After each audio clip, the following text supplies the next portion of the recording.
Shalom, Yasharallah. First and foremost, all praise, honor, and glory to Yahweh, Bahashim Yahushai, Bahashim Racha HaKodash. Double honors to the apostles and elders of the house of David. Salutations to you brothers throughout the four corners of the earth, teaching the truth and righteousness and sincerity. To you Israelite foreigners, come back home to the truth. To those that passed on serving the Lord, the dead in Yahushai shall arise first. To you sisters who believe, keep encouraging your brothers out here teaching this truth, and always commemorate the sister who washed Yahushai feet when you read the scriptures. I wanted to talk to y'all about motivation, being motivated, because sometimes, you know, I know you got a lot of brothers in this truth. Oh, I'm always motivated. I know you fucking guys ain't. Especially when you've been in this truth for a certain amount of time and you've seen ups and downs of American society, you know, multiple times where you thinking this is it, we're out of here, and then it doesn't happen. You know, you can tend to never lose faith, but lose a little bit of motivation, you know, because it's like a football game. No player really gives 100% of the time. That just doesn't happen. So, you know, I want to encourage brothers, you know, anybody that's even if you are doubtful, even if you are missing out on faith, you know, you have to understand something. This world is created to break your faith. Everything about American society is created to break your faith. Part of what keeps me going and keeps the battery filled with energy for me, for the truth, is understanding how wrong this world is. So if you leave the truth, you're leaving the truth for what? Look at the whole system. Like, for example, you know, I'm sure that there's brothers that have left the truth. I know for a fact, I know brothers that left the truth for Catholicism. They were brothers, and and some of them are still kind-hearted brothers, but they just left the truth. So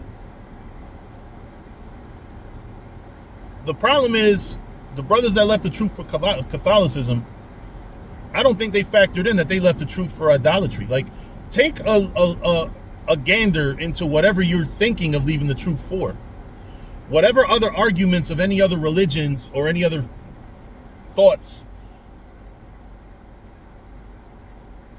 For example, right? If you read a book and it poses a good argument on behalf of Pan-Africanism against the truth, right? Because you got a lot of shit that sounds good. Pan-Africans say a lot of shit that sounds good and makes you feel like, yeah, the Bible's the white man book, right? But think about Pan-Africanism as a whole, and does that make sense to you for you to leave the truth for it? So just because they come up with a couple of good arguments, does that really mean that that's what you need to be listening to? Because at the end of the day, a religion, a faith, a belief is not a fucking buffet. You don't get to pick and choose what parts of it to follow and what parts you don't. You have to understand that Pan-Africanism is evil. The Ankh is satanic. You know, and once you understand that, you should never fall for any trick of Pan-Africanism against the truth.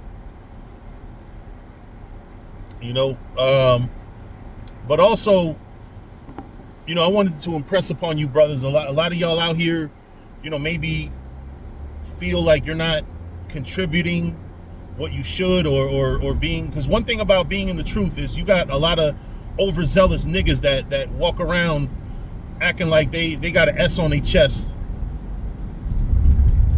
with the Lord. Oh yeah, I'm doing this and I'm doing that. Don't compare yourself to another brother. Do what you do. I'm gonna tell y'all something.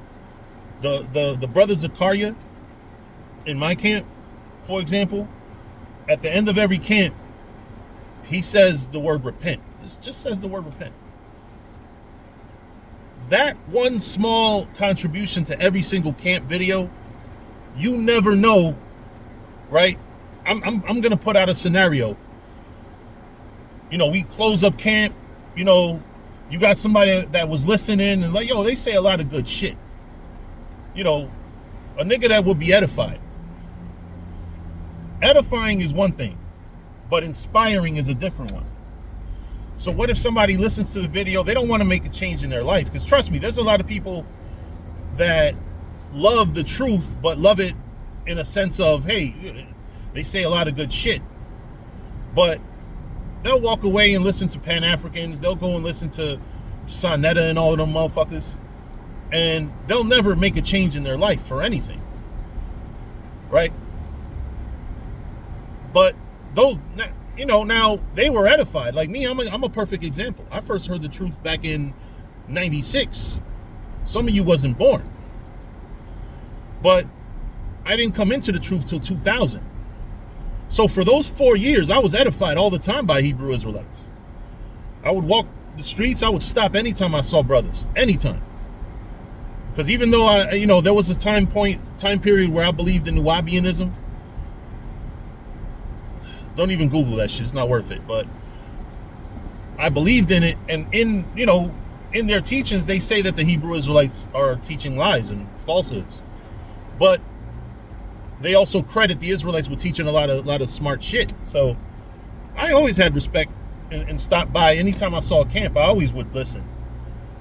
If I had to go to work, I might stay for a little bit. My sheep heareth my voice. So Lord willing, I'm the Lord's sheep. An old one, but a sheep nonetheless. But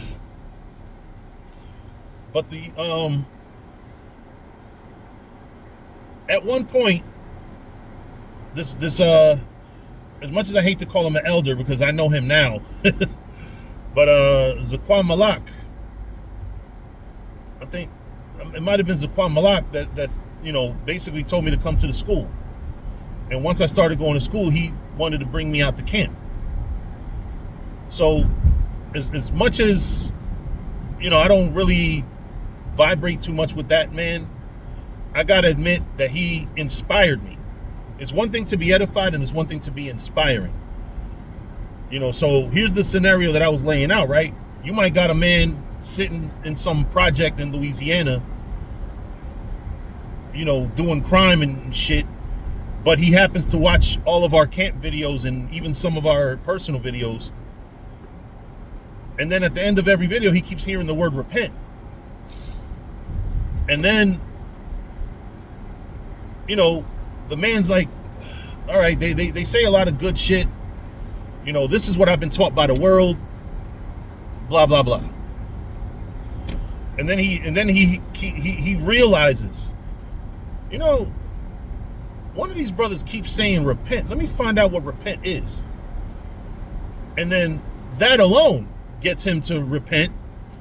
And next thing you know, he comes out there, starts teaching, builds up a following because he was such a gangster in the world. People respected him.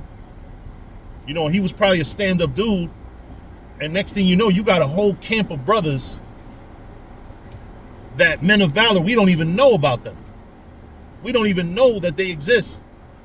Or later on, we hear that they exist, but we don't know that they're our fruit or that brother's fruit. Because they might have been listening to the videos, but the brother that actually got him to repent was a brother that simply said the word repent at the end of every camp. So that should be motivation enough. Every little thing counts. Every little contribution counts towards this truth. As long as you stick with the right path. But anyway, that's all I wanted to say. That, but think about that. Think about the brother, he's a quiet brother, doesn't speak a lot, but always saying repent at the end of camp. Like I said, that one contribution can really multiply dividends if somebody listens to it. So me speaking history, I'm speaking scriptural knowledge and different brothers, with their gifts. But the brother that just says repent at the end of every video can spark a whole damn awakening in this truth. So with that, I'm going to say shalom.